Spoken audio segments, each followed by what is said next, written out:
Now, this is the saddle seat. Do you recognize this? It's upside down. Yeah, that's the one I've ridden. Or now let me tell you why this is so safe.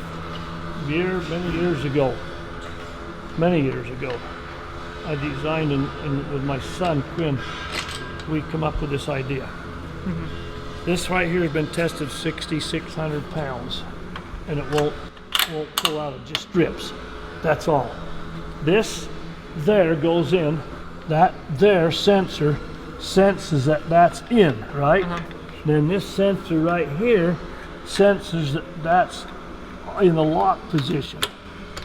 Okay, I see, gotcha. And if that isn't in a lock position, and that isn't in, then you got 12 sensors run up to the thing. It won't go. It won't shoot. Even though that looks terribly crazy, it's pretty safe. Because that right there, that sensor right here senses that that is locked. This one isn't in. And if all 12 of those weren't right, it won't go. One of the biggest challenges we have is the restraint systems on people. That's one of the very biggest challenges you got. You got a little tiny person, or you got a big tall person. Notice this here, when that's pulled tight on them, if they're a little person, that just self-adjusts and they pull some tight, a little bit bigger, a little bit bigger, a little bit bigger.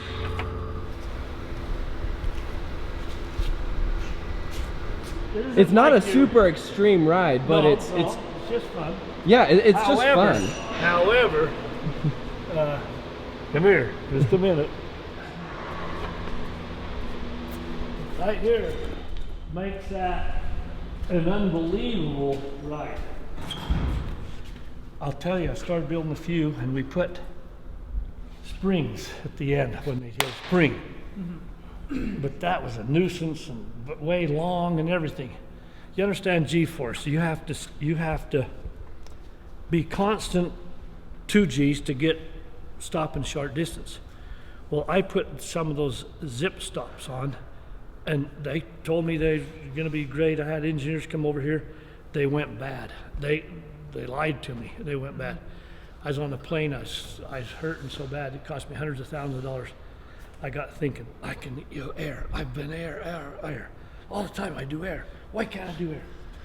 This here is a unique thing, because that zip line now, you can be doing 20 feet before we let you go, and that feels like you're speeding up.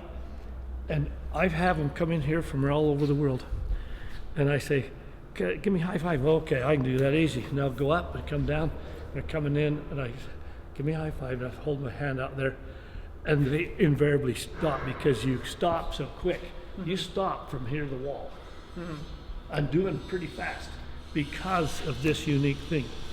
See what this is this is vacuum. You take a piston. To slow you down, you've got to pack half of whatever it is before you get any pressure at all. But if you start vacuum, there's some pressure here already, so I can slow you down comfortably in like 15 feet. Yeah. You That's sweet. Feel like you're gonna hit for sure. It's definitely it's like vacuum, you're coming in, right there. Got your arms out, feeling like you're flying.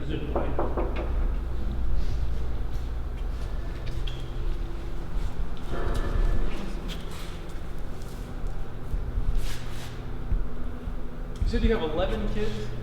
Yeah, 2 adults, basically.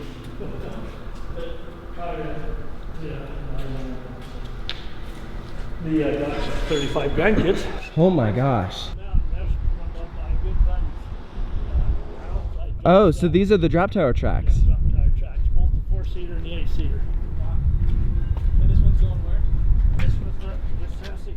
This is going to Pigeon Forge. Yeah. Here before anyone's ridden it. I was always curious, how much did each? The brake costs more. The fins,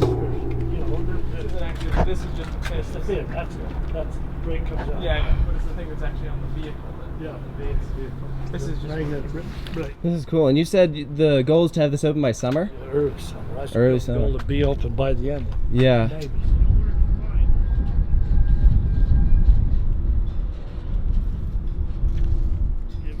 idea how we do things. Yeah, I would say it looks like a similar setup to the one we did in Glenwood.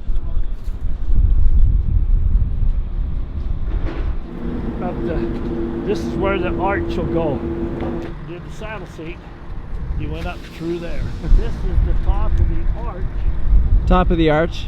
of the swing tower. You swing right under that. So You're are you gonna swinging, stand right? on this one too? Yeah, no problem. Yeah, plenty of room up there. I'll stand there. That's all the pipes. They're just loading them